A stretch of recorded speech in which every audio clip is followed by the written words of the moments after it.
and welcome. I'm Lynda Kinkade, filling in for Becky Anderson. Good to have you with us, and welcome to an expanded edition of Connect the World. Well, this hour we begin a world connected by a coronavirus and its consequences. Now, this is the very latest. More than 560 people have now died. More than 28,000 people are infected. The vast majority of those in China.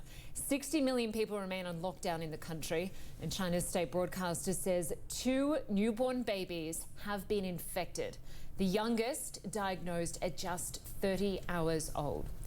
But even as more cases are confirmed both in China and internationally, China's ambassador to the UK has called the global reaction a, quote, overreaction, saying there is a media bias against China.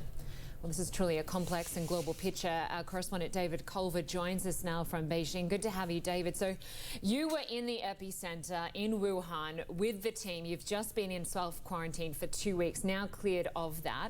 We have heard from China's ambassador to the UK calling the global response to this virus an overreaction. What should we make of those comments? You're right, Linda, and good to be with you as well.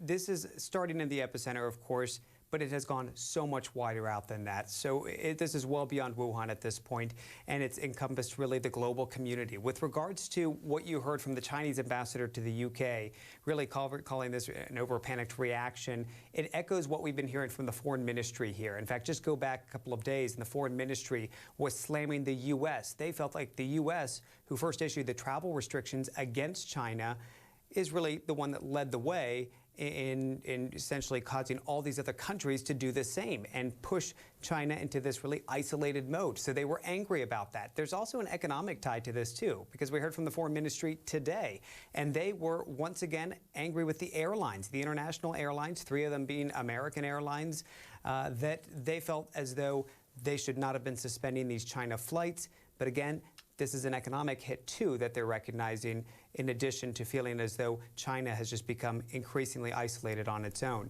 As far as the 2 newborns that you mentioned, this is getting a lot of attention here in China. CCTV, the state broadcaster, they're reporting this. The youngest, as you mentioned, 30 hours old, a newborn. And what's concerning here is that Chinese scientists have suggested that perhaps this suggests it could be mother to infant transmission in the womb while carrying the baby. But we should warn here that U.S. health officials have cautioned they don't have complete evidence on that yet, so that's not something that they can establish as a fact quite yet. And then with regards to the cruise ship, another element, this goes even beyond China. Now we're talking about off the coast of Japan, some 3,700 passengers and crew. They are out there quarantined. We know that 20 of them have tested positive for the coronavirus. They were taken off the ship. They were brought ashore. They're being treated in hospitals. We know another 171 tests are still in process right now. They're waiting on those results. My colleague Will Ripley was saying that some of the Americans on board were hoping that U.S. officials would do what they did with those in Wuhan and bring in some aircraft to essentially get them out of there, Linda. All right, David Culver, good to have you on this story for us. Our thoughts are with those families and those 2 babies. Thanks very much, David. And we're going to hear more from you and your team later this hour because, of course, David Culver and his team were no exception when it came to facing quarantine after their time in Wuhan, and they never stopped reporting on the story. Our meals, that we room service. Day. But just to be safe, for the entire stay, we didn't let hotel staff come into our rooms. And, well, they seemed good with that. As soon as they knocked, we opened, and they bolted down the hall.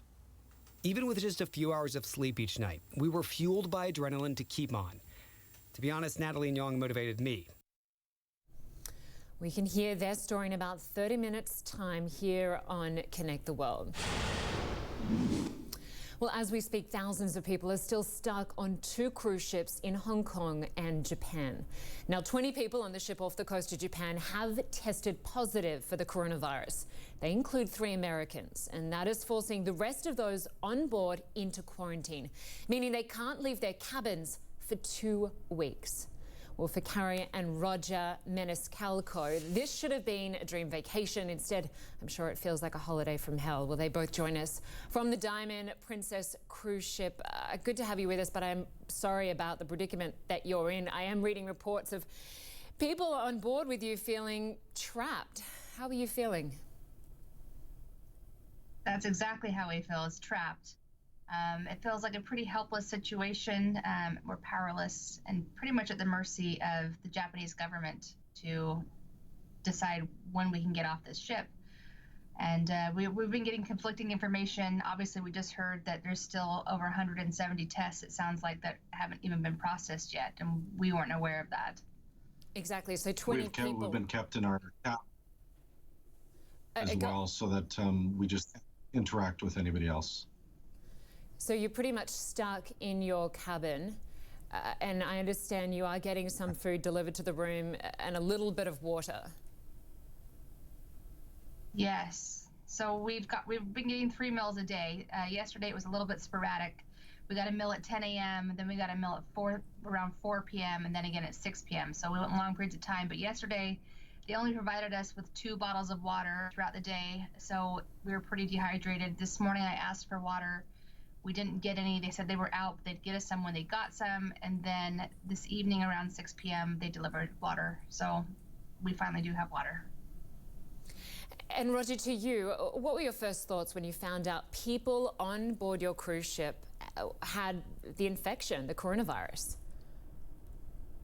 Well, you hear about it, and it's pretty devastating when you hear it, that it's that close. And of course, the first thing you think of is, did we get infected? What, how did this happen?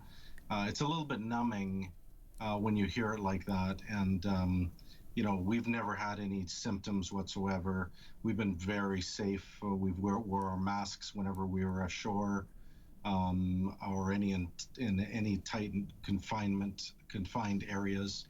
So, we've been trying to play it as safe as possible as soon as we heard that there was even a possibility of it, but let alone that there was one passenger that actually had it on board. So it was pretty hard to hear that, and I think we were just a little bit numb. So that one passenger turned into 10 passengers, which now turned into 20. 20 people confirmed to have the virus on board the ship. But as you mentioned earlier, 170 cases possible. We still don't have the results. Do you have your results back yet? No, they didn't actually give us a test. So they only tested, I would believe, 270 passengers total. They came to everybody's room throughout the night. They came to our room around 3:30 a.m. and they took our temperatures, and we filled out a questionnaire of our health, and they determined that we were in good health and didn't need to be tested. That is some good news. I understand you were towards the end of this 2-week cruise. You now have to spend another 2 weeks in quarantine in your room. If you're able to, are you able to show us the space that you're confined to? Sure. It's plugged in. Okay, I'll try to get out of the way. This is pretty well it. A little messy, but not too bad. So I'm just spinning you around. So you're stuck pretty much in that small room for 2 weeks now. And were you meant to go back to work at the end of this cruise? Yes, we both have businesses. So we had planned it so that we could be back to our businesses, and we have a lot of work lined up for us. So it's a little bit devastating that, we planned this vacation. There's times where you have a 1 or 2 day lag because of, flights or weather conditions or something like that. But when it comes to something like this, which is completely out of the blue, it is pretty devastating. It's devastating financially as well. Yeah, no but doubt. We're trying to work while we're on the ship as well. And you never thought to cancel the trip when you heard about this outbreak? Actually, we didn't hear about the outbreak until sorry, I'm pretty tired. We had just landed in Narita Airport, and I had a friend that sent me a message through Facebook telling me about the virus. So we were already here, and our trip was planned the next morning.